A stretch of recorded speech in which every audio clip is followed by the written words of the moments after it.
Assalamualaikum warahmatullahi wabarakatuh. Perkenalkan, nama saya Muhammad Triwibowo dengan NIM 1812240 kelas Akidah D. Pada kesempatan hari ini saya akan berceramah dengan judul mengenali apa itu rukun iman. Pertama-tama marilah kita panjatkan puji dan syukur kepada Allah Subhanahu wa taala yang telah memberikan kita kesehatan sehingga kita dalam keadaan sehat walafiat. Apabila kita berbicara tentang iman, maka sejatinya kita sedang berbicara tentang nikmat dan karunia Allah yang tertinggi nilainya dan tertinggi fungsinya dalam kehidupan manusia. Bapak Ibu sekalian yang dimuliakan oleh Allah Subhanahu wa taala, iman tersebut diatur sedemikian rupa bahwa akidah Islam dibangun di atas rukun iman yang keenam, yaitu iman kepada Allah, para malaikatnya, kitab-kitabnya, para rasulnya, hari kiamat, iman kepada takdir yang baik dan yang buruk. Keenam rukun iman ini telah disebutkan secara jelas dalam Al-Quran dan Sunnah Rasulnya Sallallahu Alaihi Wasallam. Allah berfirman, "Bukanlah menghadapkan wajahmu ke arah timur dan barat itu suatu kebajikan, akan tetapi sesungguhnya kebajikan itu ialah beriman kepada Allah, hari kemudian, malaikat-malaikatnya, kitab-kitabnya, dan nabi-nabinya." Quran Surah Al-Baqarah ayat 177. Adapun iman kepada takdir, maka disebutkan dalam firman-Nya, "Sesungguhnya kami menciptakan segala sesuatu dengan takdir." Quran Surah Al-Qamar ayat 49. Dan juga dalam hadis Umar bin Al-Khattab yang masyhur tentang kisah datangnya Jibril alaihissalam untuk bertanya kepada Nabi Sallallahu Alaihi Wasallam tentang iman.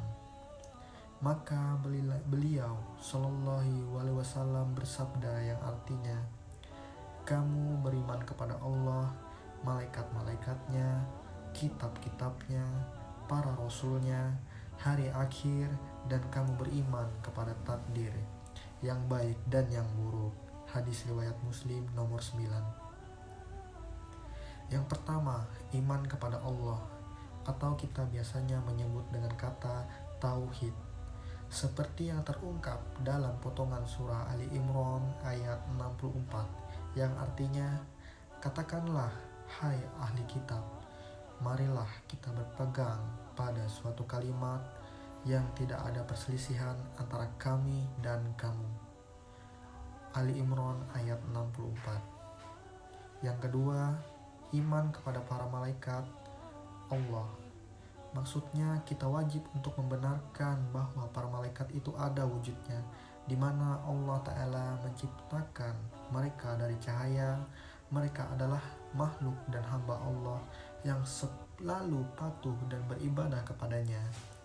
Allah Ta'ala berfirman, "Dan malaikat-malaikat yang di sisinya, mereka tiada mempunyai rasa angkuh untuk menyembahnya dan tiada pula merasa letih.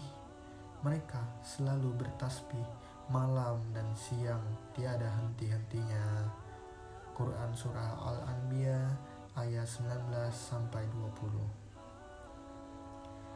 Di antara bentuk beriman kepada mereka adalah mengimani setiap tugas-tugas yang tersebut dalam Al-Quran dan hadis.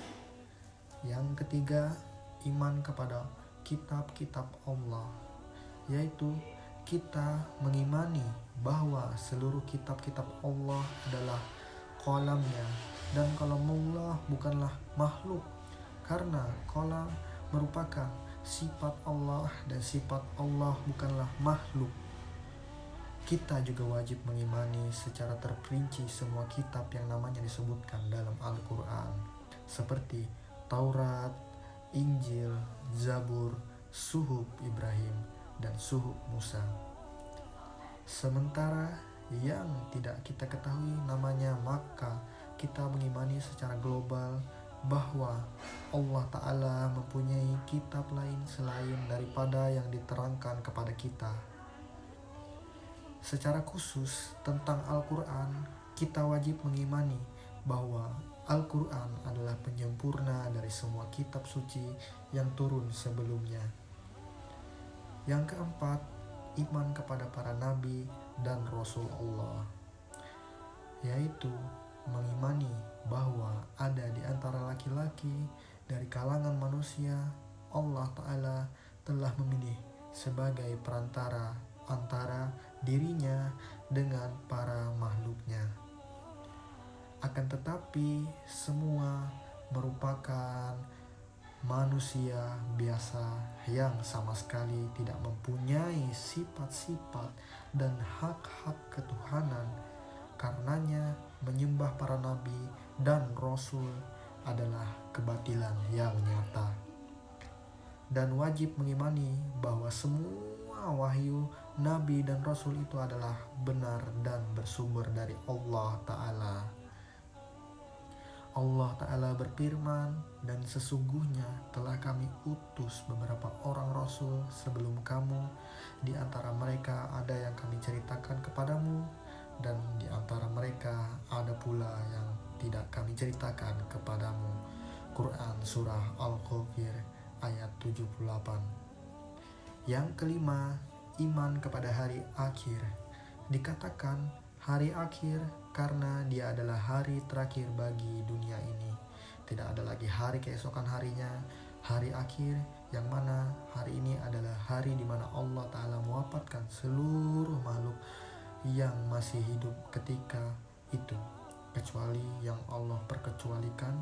Lalu mereka semua dibangkitkan untuk mempertanggungjawabkan amalan mereka. Dan Allah Ta'ala berfirman, sebagaimana kami telah memulai penciptaan, begitulah kami akan mengulanginya. Janji dari kami, sesungguhnya kami akan melakukannya. Quran Surah Al-Anbiya ayat 104. Yang keenam, beriman kepada takdir yang baik dan yang buruk. Maksudnya, kita wajib mengimani bahwa semua yang Allah Ta'ala takdirkan, apakah kejadian yang baik maupun yang buruk, semua itu berasal dari Allah Ta'ala. Allah mengetahui semua kejadian yang telah berlalu, yang sedang terjadi, yang belum terjadi, dan semua kejadian yang tidak jadi terjadi. Seandainya terjadi, maka Allah tahu bagaimana akan terjadinya. Allah Ta'ala berfirman, agar kamu mengetahui bahwasanya Allah Maha Kuasa atas segala sesuatu, dan sesungguhnya Allah ilmunya benar-benar meliputi segala sesuatu. Quran Surah At-Tolak ayat 12.